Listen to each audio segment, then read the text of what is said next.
Nyakoro mgajon kwa dhi nyime gi weche manyien en ni jopur mag niang gi jotiche kambi marego sukari ma Mumias chano choko sei milion 1 mabiro golo oko jaket mwandu masani tayo kambino ka giwacho ni otamore chulogi. Kane giwuoyo bang' bago ng'anyo e kar tich ma Mumias, jotije go golo ywak ka giwacho ni kambi Masarai momi orak mar tayo kambino kuom thuolo mar higni 20 bende ok dwar ndiko jopiny makono. Ka otelnegi gi Vitalis Makoha gikwayo jotelo mag Mumias mondo okonygi e yudo ratichgi mar chudo ma kaluwore ni gidwaro pesa ma giduoko go nyithindo e sikul. Kuna investors ambao wako tayari kulipa sisi pesa yetu hata kama ni jana, lakini Saraya amekwama pale na amekataa kulipa. President, kama umeruhusu Saraya aendelee, mwambie atulipe pesa zetu tutoke hapa.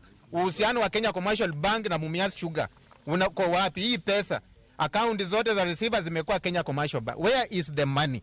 Tangu Saraya akuje Mumias, hakika maisha yamekuwa magumu. Kwa hivyo Mheshimiwa Rais, uingilie kati, Saraya either tupe pesa zetu ama utulete investor mwingine. We are not going to relent until the issue of Mumias is resolved. Yes. Sisi tulikuwa wafanyikazi pale, hatukulipa malimbikizi yetu.